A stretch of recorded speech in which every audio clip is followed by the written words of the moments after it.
how she thinks best and whether you like it or not. Even though he's really annoying and dribbly and sticky, which means he's very drippy and very sticky. They're basically just drunk Smurfs.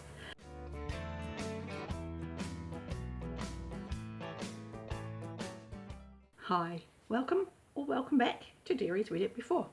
I'm Derri and I've read it before. And before I lose track completely of what I'm doing, I'm going to ask you to like and subscribe before I forget, because it helps tremendously and it means you don't miss any when I come up with something brilliant to tell you. So today I'm moving from the Witches series into the Tiffany Aching stories, and these are considered separate subsets within Discworld.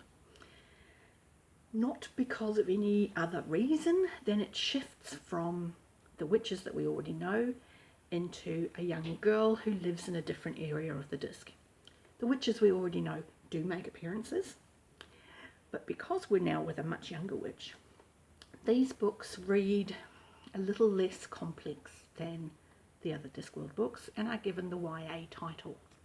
And I agree that they are YA. The plots are less interwoven, they're far more straightforward, and Tiffany begins these stories age 9, and they're far more accessible, I think, to young readers. There are less references to pop culture and so on. Some of the humour is a bit more natural.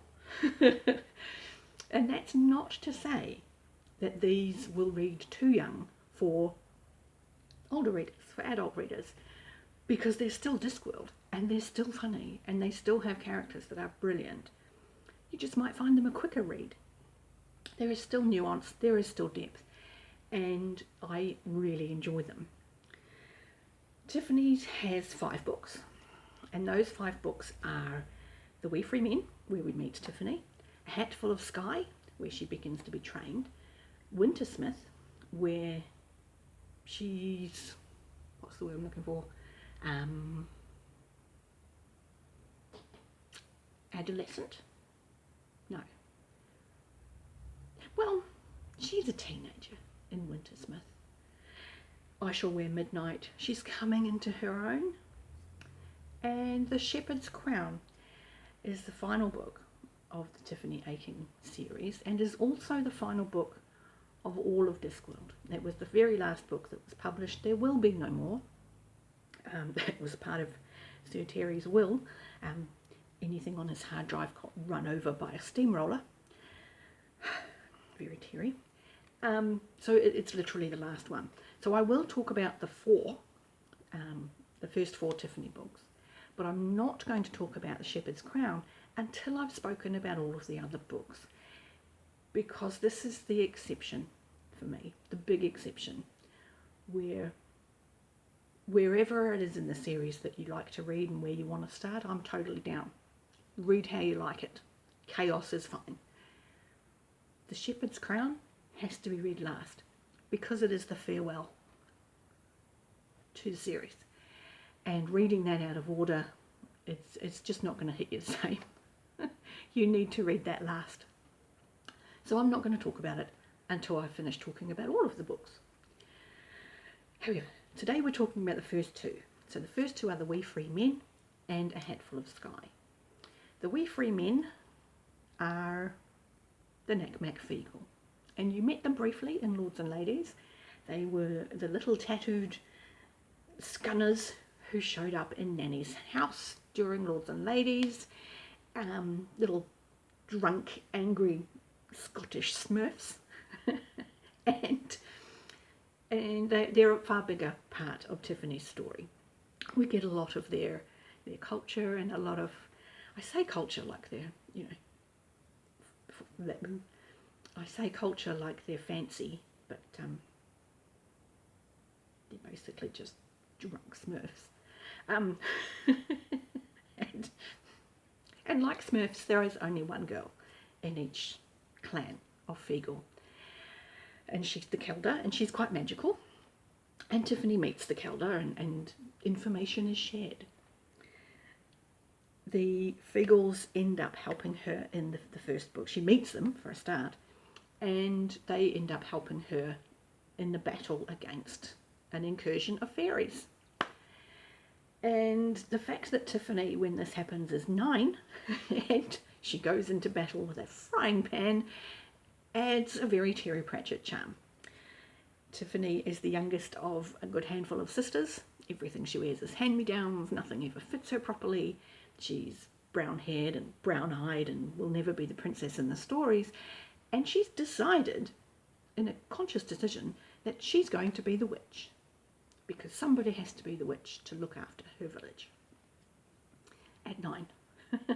She's a very no-nonsense little girl. She's rather marvellous. But she also has a little brother, and her little brother at this stage, Wentworth, is a toddler, which means he's very drippy and very sticky, and the fairies want to steal him, because that's what fairies do. They steal children. Tiffany, of course, is bound to protect him, even though he's really annoying and dribbly, and sticky. But Wentworth is hers. And if anybody's going to torment this child, it's going to be her.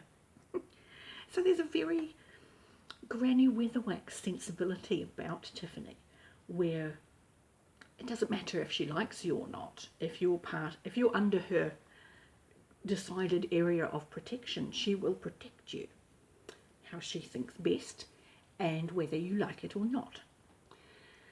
This makes Tiffany a very entertaining character to read, because she is very sensible and yet she is also a child and is moody and stroppy and gets tired and just wants a cuddle. All of these things make her very accessible as a character for young readers. Anyway, she's up against the fairies. She's battling them with a frying pan. She goes in, fights the fairies.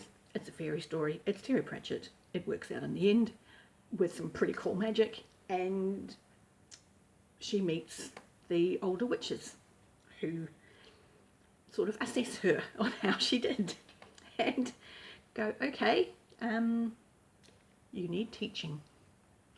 And so we move into A Hatful of Sky. And the second Tiffany book takes place a couple of years later. She's old enough now to hire out. So her family are okay when somebody approaches them and says, your young girl's good with the dairy on your farm. She makes great cheese. She's good with butter.